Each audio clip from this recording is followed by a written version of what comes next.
I was 18 years old when I got married.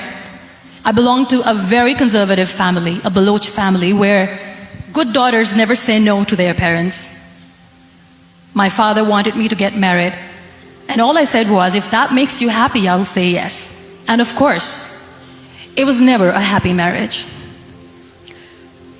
Just about after 2 years of getting married, about 9 years ago, I met a car accident.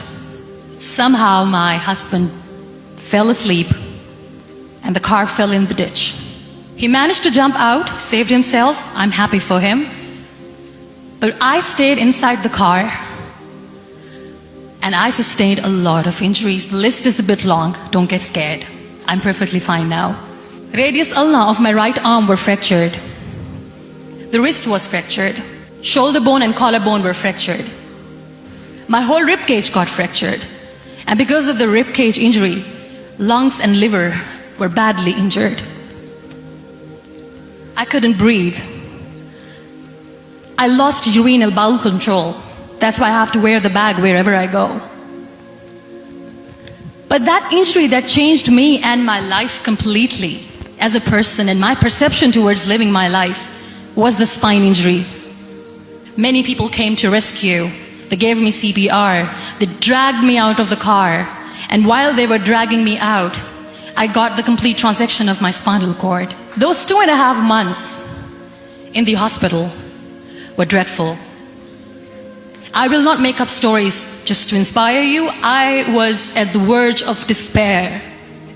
One day, doctor came to me and he said, well, I heard that you wanted to be an artist, but you ended up being a housewife. I have a bad news for you. You won't be able to paint again because your wrist and your arm are so deformed, you won't be able to hold a pen again. And I stayed quiet. Next day, doctor came to me and said, your spine injury is so bad, you won't be able to walk again. I took a deep breath and I said, it's all right. The next day, doctor came to me and said, because of your spine injury and the fixation that you have in your back, you won't be able to give birth to a child again. That day, I was devastated. I still remember, I asked my mother, why me? And that is where I started to question my existence. Why am I even alive? My mother said to me, this too shall pass. God has a greater plan for you.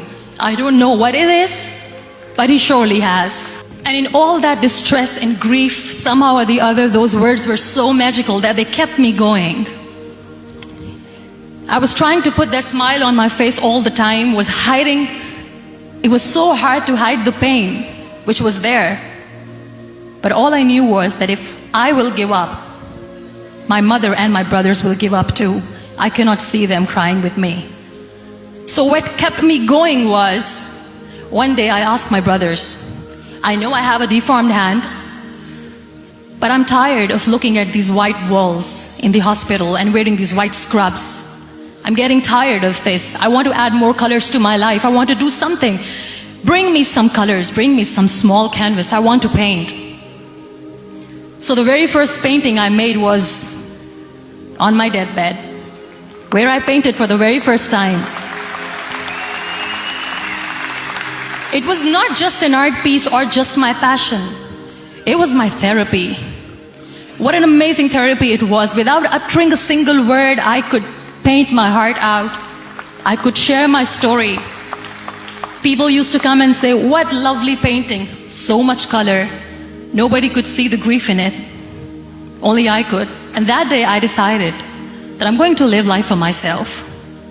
I am not going to be that perfect person for someone. I am just going to take this moment and I will make it perfect for myself.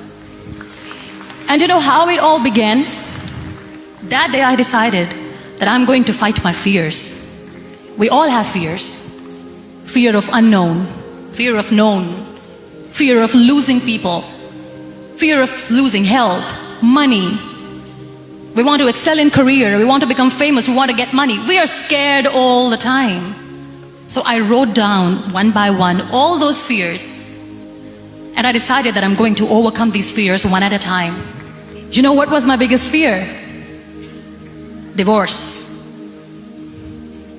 I couldn't stand this word. I was trying to cling on to this person who didn't want me anymore, but I said no. I have to make it work.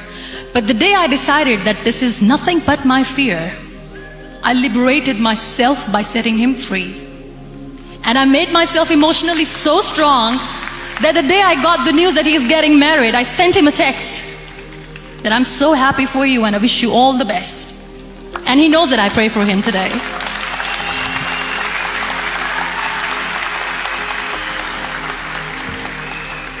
My biggest fear, number 2, was I won't be able to be a mother again. And that was quite devastating for me. But then I realized there are so many children in the world, all they want is acceptance. So there is no point of crying, just go and adopt one. And that's what I did.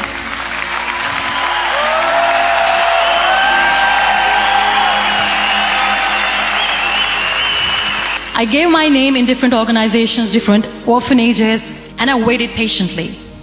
2 years later, I got this call from a very small city in Pakistan. I got a call and they said, "Are you Muniba Mazari?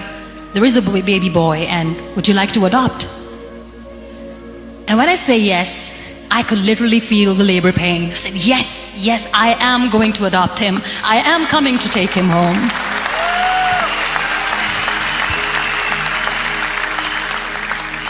And that day, I was 2 days old, and today he's 6. You know, when you end up being on the wheelchair, what's the most painful thing? That's another fear that people on the wheelchair or the people who are differently abled have in their hearts, but they never share. I'll share that with you. The lack of acceptance. People think that they will not be accepted by the people because we, in the world of perfect people, are imperfects. So I decided that instead of starting an NGO for disability awareness, which I know will not help anyone, I started to appear more in public. I started to paint. I always wanted to. I've done a lot of exhibitions. I'm Pakistan's first wheelchair-bound artist. I've done a lot of modeling campaigns, different campaigns for brands like Tony and Guy. I decided that I'm going to join the national TV of Pakistan as an anchor person. I became the National Goodwill Ambassador for UN Women Pakistan, and now I speak for the rights of women, children. We talk about inclusion, diversity, gender equality, which is a must. I was featured in BBC 100 Women for 2015. I'm one of the Forbes 30 under 30 for 2016. We have this amazing fantasy about life. This is how things should work. This is my plan. It should go as per my plan. If that doesn't happen, we give up. So my dear friends, let me tell you one thing. I never wanted to be on the wheelchair. Never thought of being on the wheelchair. I was always aspiring to do bigger things, but had no idea that for that I have to pay the price to be where I am today. It's a very heavy price. This life is a test and a trial, and tests or trials are never supposed to be easy. So when you are expecting ease from life, and life gives you lemons, then you make the lemonade, and then do not blame life for that, because you were expecting ease from a trial. Trials make you a stronger, better person.